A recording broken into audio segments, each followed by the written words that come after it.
Bonjour à tous, bienvenue sur la Parole Sainte. Aujourd'hui, nous allons démarrer l'Ecclésiastique. Ça sera une lecture simple de ce livre plein de sagesse.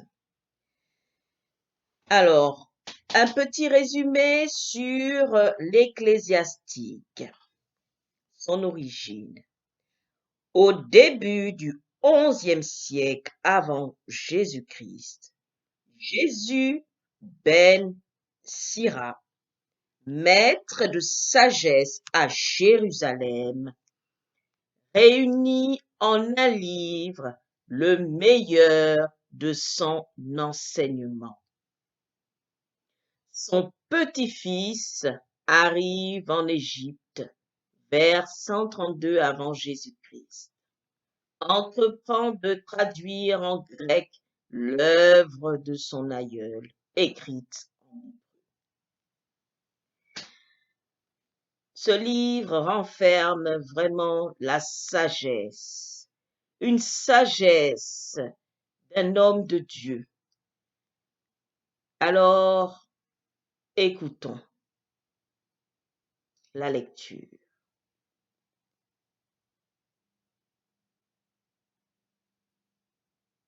L'origine de la sagesse.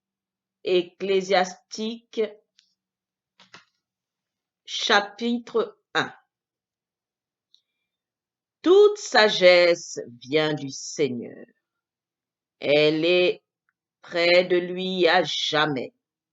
Le sable de la mer, les gouttes de la pluie, les jours de l'éternité. Qui peut les dénombrer? La hauteur du ciel, l'étendue de la terre, la profondeur de l'abîme. Qui peut les explorer? Avant toute chose fut créée la sagesse. L'intelligence prudente vient des temps les plus lointains. La source de la sagesse, c'est la parole de Dieu dans les cieux. Ses cheminements, ce sont les lois éternelles. Ce sont les lois éternelles. La racine de la sagesse, à qui fut-elle révélée? Ses sources, qui les connaît? La science de la sagesse, à qui est-elle apparue? Et la richesse de ses voies, qui l'a comprise? Il n'y a qu'un être sage, très redoutable, quand il siège sur son trône. C'est le Seigneur. C'est lui qui l'a créé, vu et dénombré, qui l'a répandu sur toutes ses œuvres, en toute chair selon sa largesse, et qui l'a distribué à ceux qui l'aiment. L'amour du Seigneur est une sagesse digne d'honneur. Il l'accorde en partage à ceux qui le craignent.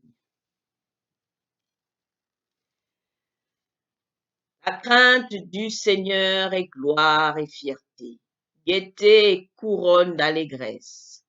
La crainte du Seigneur réjouit le cœur, donne gaieté, joie et longue vie.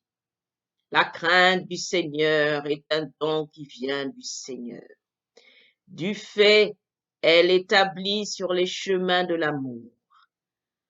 Pour qui craint le Seigneur, tout finira bien. Au jour de sa mort, il sera béni. Le principe de la sagesse, c'est de craindre le Seigneur. Et pour les fidèles, elle est créée avec eux dans le sein. Parmi les hommes, elle s'est fait un nid, fondation éternelle, et à leur race, elle s'attachera fidèlement. La plénitude de la sagesse, c'est de craindre le Seigneur.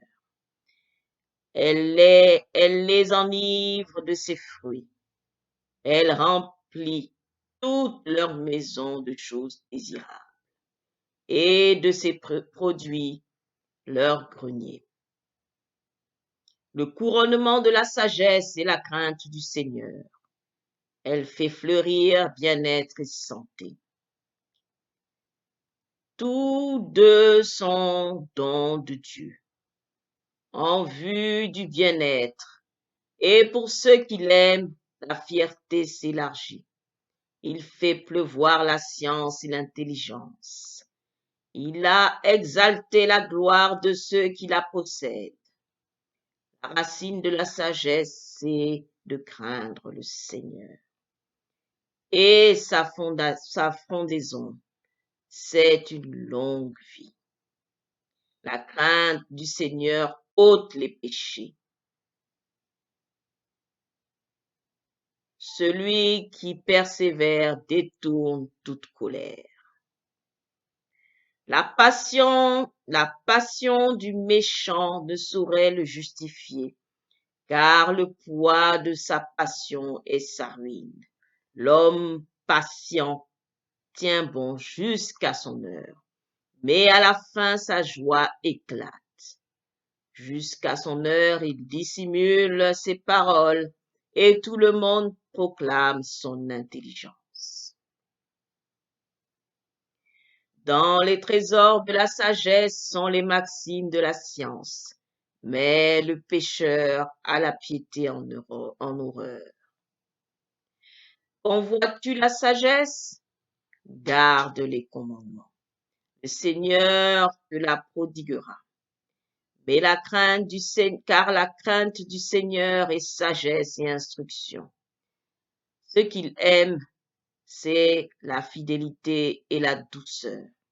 Ne sois pas indocile à la crainte du Seigneur et ne la pratique pas avec cœur double.